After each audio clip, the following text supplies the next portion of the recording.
Hi hello. ഇന്ന് നമുക്ക് നല്ല അടിപൊളിയായിട്ടുള്ള ഒരു ഇറച്ചിച്ചോറ് റെസിപ്പിയാണ് കേട്ടോ. സിമ്പിളായിട്ടും എന്നാൽ നല്ല ടേസ്റ്റായിട്ട് ഉണ്ടാക്കിയെടുക്കാനും പറ്റുന്ന ഇറച്ചിച്ചോറ് റെസിപ്പിയാണ്.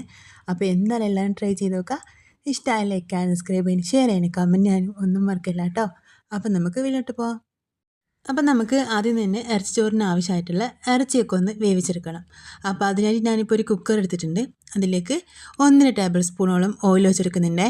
ഓയിൽ ചൂടായിട്ട് വന്നതിന് ശേഷം നമ്മളതിലേക്ക് ഒരു 5-6 മീഡിയം സൈസുള്ള സവാള ആയിട്ട് എടുത്തിട്ടുള്ളത്. അതൊന്ന് ഇതുപോലെ ഒന്ന് കട്ട് ചെയ്തിട്ട് ഇതിലേക്ക് ഇട്ട് കൊടുക്കുന്നുണ്ട്. എന്നിട്ട് ഒന്ന് വഴറ്റിയെടുക്കുക. ഒരുപാട് വാടി വരേണ്ടിയില്ല, ഒന്ന് ചെറുതായിട്ടൊന്ന് വഴറ്റിയെടുക്കുക കേട്ടോ. കളറൊന്ന് മാറി തുടങ്ങിയാൽ മാത്രം മതിയാവും. അപ്പോൾ ഈ ഇറച്ചിച്ചോറൊക്കെ നമ്മൾ ഉണ്ടാക്കുമ്പോൾ സവാള നല്ല നൈസായിട്ട് കട്ട് ചെയ്തിട്ട് എടുക്കേണ്ട ആവശ്യമില്ല കേട്ടോ. നമുക്ക് കുറച്ച് തടി കൂടിയാലും കുഴപ്പമൊന്നുമില്ല.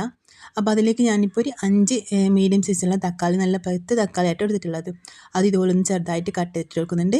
ഒരു 5-6 പച്ചമുളകാട്ടോ എടുത്തിട്ടുള്ളത്, അതൊന്ന് ക്രഷ് ചെയ്തിട്ട് ചേർക്കുന്നുണ്ട്. ഇതിലേക്ക് നമുക്ക് 2 ടീസ്പൂണോളം ജിഞ്ചർ ഗാർലിക് പേസ്റ്റ് ഉണ്ടല്ലോ, അതും കൂടി ഇതിലേക്ക് ചേർത്ത് കൊടുക്കാം കേട്ടോ. അപ്പോൾ ഇനി നമുക്ക് ഇതെല്ലാം കൂടി നന്നായിട്ടൊന്ന് വഴറ്റിയെടുക്കാം കേട്ടോ. വഴറ്റിയെടുത്തിട്ട് ഈ ഇഞ്ചിയുടെയും വെളുത്തുള്ളിയുടെയും ആ ഒരു പച്ചമണം ഉണ്ടാവുമല്ലോ, അതൊന്ന് മാറിക്കിട്ടണം. എന്നിട്ട് നമുക്ക് ഇതിലേക്ക് ബാക്കിയുള്ളതൊക്കെ ചേർത്തെടുക്കാം കേട്ടോ. അപ്പോൾ ഇതൊന്ന് വയന്ന് വരുന്നവരെ നമുക്കൊന്ന് വെയിറ്റ് ചെയ്യാം. ഇപ്പം നമ്മൾ ഇഞ്ചിയും വെളുത്തുള്ളിയും പച്ചമുളകും തക്കാളിയും ഉള്ളിയൊക്കെ കൂടി നമ്മൾ നന്നായിട്ടൊന്ന് വഴറ്റിയെടുത്തിട്ടുണ്ട്. ഈ ഒരു പാകത്തിന് ആയിട്ടുണ്ട്. ഇനി നമുക്കിതിലേക്ക് പൊടികൾ ചേർത്തെടുക്കാം കേട്ടോ. അപ്പോൾ നമ്മളിപ്പോൾ ഇതിലേക്ക് ചേർക്കുന്നത് മല്ലിപ്പൊടി, മഞ്ഞൾപ്പൊടി, കുരുമുളക് പൊടി, ഗരം മസാല, മുളക് പൊടി, അതാട്ടോ ചേർക്കുന്നത്. അപ്പോൾ ഇനി നമുക്കിതിലേക്ക് മല്ലിപ്പൊടി 1/2 ടീസ്പൂണും ചേർക്കാം കേട്ടോ. അതിന് കൂടെ തന്നെ 1/2 ടീസ്പൂണും കാശ്മീരി ചില്ലി പൗഡർ, സാധാ മുളക് പൊടിയാണെന്നുണ്ടെങ്കിലും നമുക്ക് 1/4 ടീസ്പൂൺ ചേർത്താൽ മതി കേട്ടോ. അധികം എരിവായി പോകണ്ട. അതിലേക്ക് ഇനിയിപ്പോൾ 2.5 ടീസ്പൂണോളം മഞ്ഞൾ ചേർക്കുന്നുണ്ട്. നമുക്ക് നല്ലൊരു കളർ വേണ്ടേ ചോറിന്, ഇറച്ചി ചോറിൻ്റെ കളർ കിട്ടാൻ വേണ്ടിയിട്ടാട്ടോ ഇത്രയധികം മഞ്ഞൾ ചേർക്കുന്നത്. അതിലേക്ക് ഇപ്പോൾ 1/2 ടീസ്പൂണോളം നമ്മൾ കുരുമുളക് ചേർക്കുന്നുണ്ട്.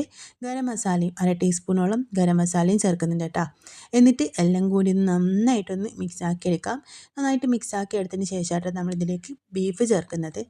അപ്പോൾ ഇപ്പം ഇതെല്ലാം കൂടി നന്നായിട്ട് മിക്സ് ആക്കി എടുത്തിട്ടുണ്ട്.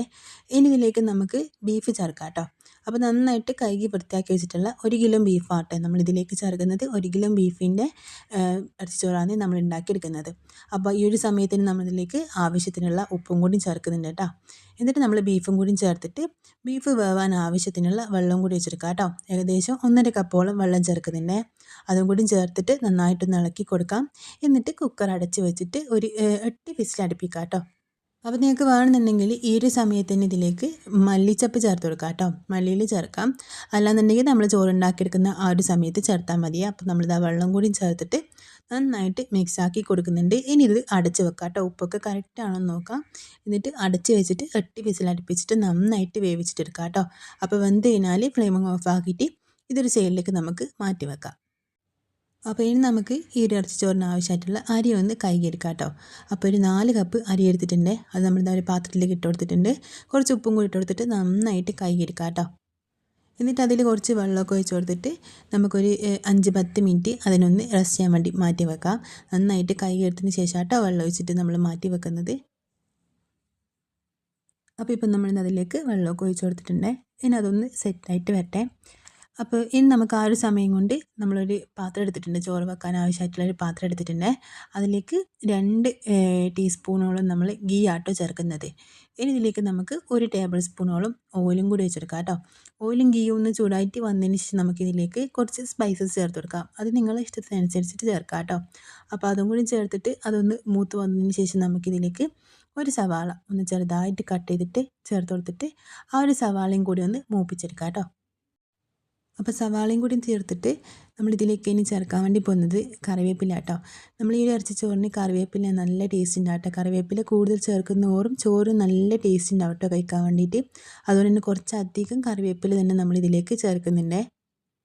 കറിവേപ്പിലയും കൂടി ചേർത്തിട്ട് ഒന്ന് നന്നായിട്ടൊന്ന് മിക്സാക്കി എടുത്തതിന് ശേഷം നമുക്കിതിലേക്ക് നമ്മൾ നേരത്തെ സോക്ക് ചെയ്യാൻ വേണ്ടി മാറ്റി വെച്ചിട്ട് നമ്മൾ റൈസ് ഉണ്ടല്ലോ, അതിൽ വെള്ളമൊക്കെ ഒന്ന് കളഞ്ഞിട്ട് ആ ഒരു അരി മാത്രം നമുക്ക് ഇതിലേക്ക് ഇട്ട് കൊടുക്കണം കേട്ടോ. എന്നിട്ട് ലോ ഫ്ലെയിം ഇട്ട് ഒന്ന് വറുത്തെടുക്കാം. അതിൽ ആ ഒരു വെള്ളം ഒന്ന് വറ്റി കിട്ടുന്നത് വരെ, ആ ഒരു സമയം വരെ മാത്രം മതിയാവും കേട്ടോ. ഒന്ന് വറുത്തെടുക്കാം. നന്നായിട്ട് വറന്ന് അരി പൊട്ടി പോകണ്ട കേട്ടോ. ആ ഒരു പാകത്തിനാകണ്ട. അതിൽ വെള്ളം ഒന്ന് വറ്റി കിട്ടുന്ന ആ ഒരു സമയം വരെ മാത്രം ഒന്ന് വറുത്തെടുത്താൽ മതിയേ. അപ്പോൾ ഇപ്പോൾ നമ്മളിത് ഇതിലേക്ക് അരിയൊക്കെ ചേർത്തിട്ടുണ്ട് കേട്ടോ. എന്നിട്ട് നന്നായിട്ട് ഇളക്കിയെടുത്തിട്ട് അരിയിലെ വെള്ളമൊക്കെ ഒന്ന് വറ്റി വരുന്നതിന് നമുക്കൊന്ന് വെയിറ്റ് ചെയ്യാം കേട്ടോ. അരിയിലെ വെള്ളമൊക്കെ ഒന്ന് വറ്റി വന്നതിന് ശേഷം നമുക്ക് വേവിച്ചിട്ടുള്ള ബീഫും അരിക്ക് ആവശ്യമായിട്ടുള്ള വെള്ളം കൂടി ചേർക്കാം കേട്ടോ.